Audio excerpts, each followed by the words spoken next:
কর যদি আপনি ফাঁকি দেন তাহলে রাষ্ট্র আপনাকে সুবিধা দিবে। আমরা যারা সাধারণ মানুষ তাদের ক্ষেত্রে বলা হয় বাজেট কঠিন বিষয়, এটা আপনারা বুঝবেন না। অর্থনীতি কঠিন বিষয়, এটাও আপনারা বুঝবেন না। এই যে সাধারণ মানুষ বুঝবে না, আমাদের মতো সাধারণ মানুষ বুঝবে না, কথা অসত্য নয়। বাজেট আমরা বুঝি না। আমরা কি বুঝি? চালের দাম বাড়লে বুঝি, আটার দাম বাড়লে বুঝি, চিনির দাম বাড়লে বুঝি, লবণের দাম বাড়লে বুঝি, মুরগির দাম বাড়লে বুঝি, গরুর মাংসের দাম বাড়লে বুঝি, পটলের দাম, আলুর দাম, বেগুনের দাম, এই যে মাছের দাম, এই জিনিসগুলো বাড়লে বুঝি। এবং যারা সাধারণ আয়ের মানুষ আর যারা ধনী শ্রেণী, এই সাধারণ আয়ের মানুষ আর ধনিক শ্রেণীর মধ্যে এক একটি বাজেট কিভাবে বৈষম্য তৈরি করে সেটা আমরা বুঝি। এই যে আমরা যেরকম এটা বুঝি নির্দিষ্ট আয়ের মানুষের ক্ষেত্রে কী ধরনের সংকট তৈরি করে এবং নীতি নির্ধারকরা সাধারণ মানুষকে কিভাবে নিপীড়ন করেন বাজেটের কৌশলে, এই যে আপনারা বুঝবেন না কঠিন এটা বলে। এই যে আয়করের একটা সীমা দেখেন, যে আয়করের এই সীমাটি দেখলে আপনি বুঝতে পারবেন যে সাধারণের যে আয়কর দিতে হয় বা সাধারণের যে আয়ের সীমা, যে আয়টা করলে আয়কর দিতে হবে না একেবারে নিম্নবিত্তের মানুষ, মূল্যস্ফীতি এত বেড়েছে, টাকার মান এত কমেছে, জিনিসপত্রের দাম এত বেড়েছে, তবুও কিন্তু এবারের বাজেটে আয়কর মুক্ত সীমা আর করমুক্ত সীমার পরিমাণ, আয়ের পরিমাণ কিন্তু বাড়ল না। গত বছরও যা ছিল এবছরও তাই থাকলো। এই যে এই চিত্রটা দেখেন, আপনিও বুঝবেন, আমরাও বুঝবো। কেন বুঝবো? কারণ আমরা নিম্নবিত্তের মানুষ, আমরা সাধারণ আয়ের মানুষ, তারা বুঝি কর দিয়ে যারা ভালো থাকতে চাই, কর দিয়ে যারা আইন পালন করতে চাই, আর যারা কর দেন না বা দিতে চান না তাদেরকে কিভাবে রাষ্ট্রীয়ভাবে পৃষ্ঠপোষকতা দেয়া হয় তার একটা নমুনা এই তালিকাটার দিকে একটু মনোযোগ দেন। এই যে এটা কিন্তু আমরা বুঝতে পারি কর দেওয়ার ক্ষেত্রে ধনী এবং বিত্তবানদের মধ্যে কিভাবে বৈষম্য তৈরি করা হয়, ধনীদেরকে কিভাবে সুযোগ দেয়া হয় এবং তুলনামূলকভাবে মধ্যবিত্ত, উচ্চ মধ্যবিত্ত বা একেবারে সাধারণ আয়ের মানুষকে কিভাবে নিপীড়ন করা হয় সেটা একটু এক নজরে একটু দেখে নেওয়া যেতে পারে। খেয়াল করে দেখেন, প্রথম 3.5 লাখ টাকা পর্যন্ত কর শূন্য, পরবর্তী 1 লাখের জন্য 5%, 4 লাখের জন্য 10%, 5 লাখের জন্য 15%, পরবর্তী 5 লাখের জন্য 20% কর, পরবর্তী 20 লাখের জন্য 25% কর, অবশিষ্ট মোট আয়ের উপর 30% কর। এই যে এতগুলো টাকা আপনাকে কর দিতে হবে, এটা তো সাধারণ ব্যাপার। সরকার চলবে কিভাবে, দেশ চলবে কিভাবে, কর তো দিতেই হবে। কিন্তু এই আপনি যদি সিদ্ধান্ত নেন যে কোনো কর দেবেন না, টাকা কালো রাখবেন, ফাঁকি দেবেন, তাহলে আপনার জন্য কি অসুবিধা এবং সুবিধা? সাধারণত অসুবিধা হওয়ার কথা, কিন্তু বাংলাদেশের নিয়মটা উল্টো, আপনার জন্য সুবিধা আছে। সুবিধাটা কি? এই যে সুবিধাটা দেখেন, সুবিধাটা হচ্ছে আপনি যদি কোনো কর না দেন তাহলে আপনাকে কেউ ধরবে না, আপনাকে কেউ মারবে না, আপনার নামে মামলা কেস সেটাও হবে না, যদি না আপনি রাজনৈতিক কারণে বিশেষ কোনো পরিস্থিতির শিকার হন। কিন্তু আপনার জন্য সুবিধা দেয়া আছে।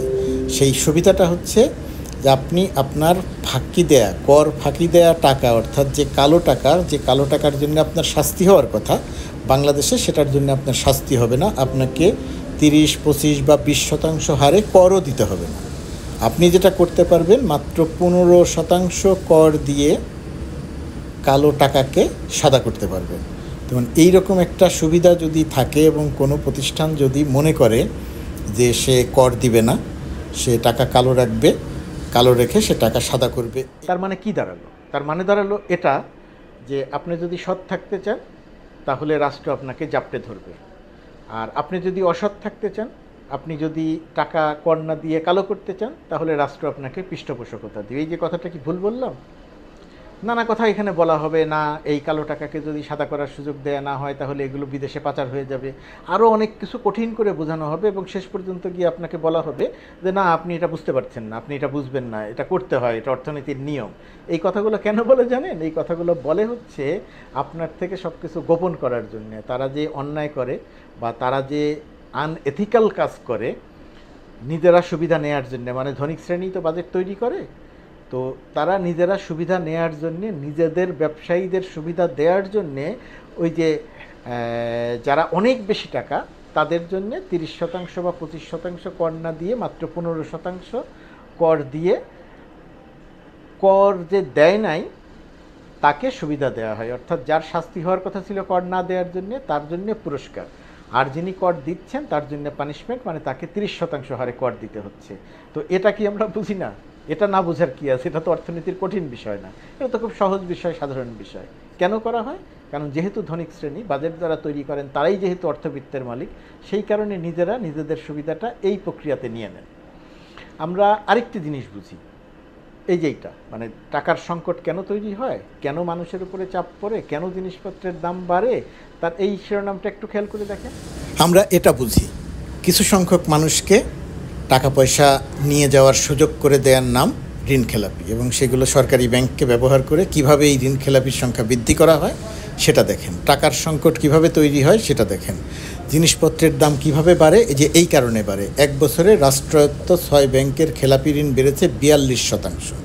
মানে হচ্ছে রাষ্ট্রায়ত্ত সোনালী ব্যাংক, জনতা ব্যাংক, অগ্রণী ব্যাংক, রূপালী ব্যাংক, বাংলাদেশ ডেভেলপমেন্ট ব্যাংক ও বেসিক ব্যাংক থেকে টাকা পয়সা কিভাবে নিয়ে যাওয়া হয়েছে। 42% বেড়ে 85,869 কোটি টাকা হয়েছে এক বছরে, বেড়ে হয়েছে এত।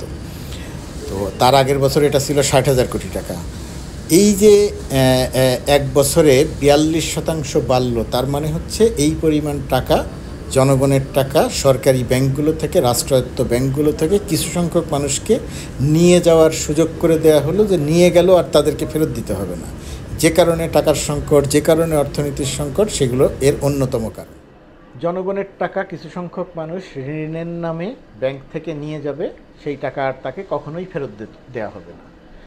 এই অর্থনীতিকে যারা কঠিন বিষয় মনে করেন, বাজেটকে যারা কঠিন বিষয় মনে করেন, তারা এর একটা নাম দিয়েছেন, সেই নামটা হচ্ছে ঋণ খেলাপি।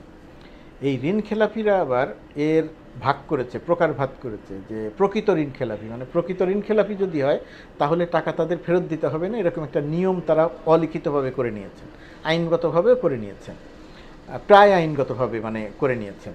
ওই যে যেটা 2019 সালে যেটা করা হয়েছিল, মাত্র 2% পরিশোধ করে 10 বছরের জন্য ঋণ খেলাপি মুক্ত থাকা যাবে, এটা তো আইনগতভাবেই সুবিধা নেয়।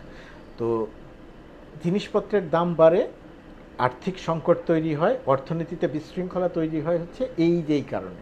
রাষ্ট্রায়ত্ত ব্যাংক, জনগণের ব্যাংক, সরকার দেখভাল করে, সেই ব্যাংক থেকে কিছু সংখ্যক ব্যবসায়ী টাকা নিয়ে যায়, সেই টাকা আর তারা ফেরত দেয় না। এক বছরে এই পরিমাণ টাকা বেড়ে যায়, 42% বেড়ে যায়, কিন্তু সেটা নিয়ে আমরা হইচই উচ্চবাচ্য করি না। আবার সেটা কমানোর জন্য আইএমএফের থেকে ঋণ নেই, আইএমএফ শর্ত দেয় বিদ্যুতের দাম বাড়াও, জ্বালানির দাম বাড়াও, সেটা আবার বৃদ্ধি করি। তার মানে হচ্ছে সাধারণ মানুষকে একটা চক্রে আটকে সরকার তার নীতি দিয়ে অন্যায্যতা বা আনএথিক্যাল কর্মকাণ্ড বা দুর্নীতিগুলোকে এক ধরনের পৃষ্ঠপোষকতা দেয়। ঋণ জালিয়াতি বা ঋণ নিয়ে যারা চোরের ভূমিকায় অবতীর্ণ হন, যারা ঋণ ফেরত দেন না, তাদেরকে ঋণ খেলাপি নাম দিয়ে জনগণের উপরে এক ধরনের বোঝা চাপিয়ে দেওয়া হয়। আবার আইএমএফের থেকে যে ঋণ নেওয়া হয় সেটাও জনগণের উপরে বোঝা চায়। একদিকে জনগণের টাকা কিছু সংখ্যক মানুষকে নিয়ে যাওয়ার সুযোগ দেওয়া হয়, আরেকদিকে আইএমএফের থেকে ঋণ নিয়ে জনগণের উপরে বোঝা চাপানো হয়, শখের করাতের মতো, মানে করাতের মতো। জনগণ, সাধারণ জনগণ দুই দিকেই বিপদে। তার মানে হচ্ছে বাজেট আমরা বুঝি না, বোঝার দরকার নেই, কিন্তু জিনিসপত্রের দাম বৃদ্ধি বুঝি, চুরি বুঝি, বাটপাড়ি বুঝি, ঋণ খেলাপি বুঝি, আর তো কোনো কিছু বোঝার দরকার নেই। ব্যাংক ডাকাতি বুঝি, আর তো কোনো কিছু বোঝার দরকার নেই। টাকা পাচার বুঝি, আর তো কোনো কিছু বোঝার দরকার নেই সাধারণ মানুষের।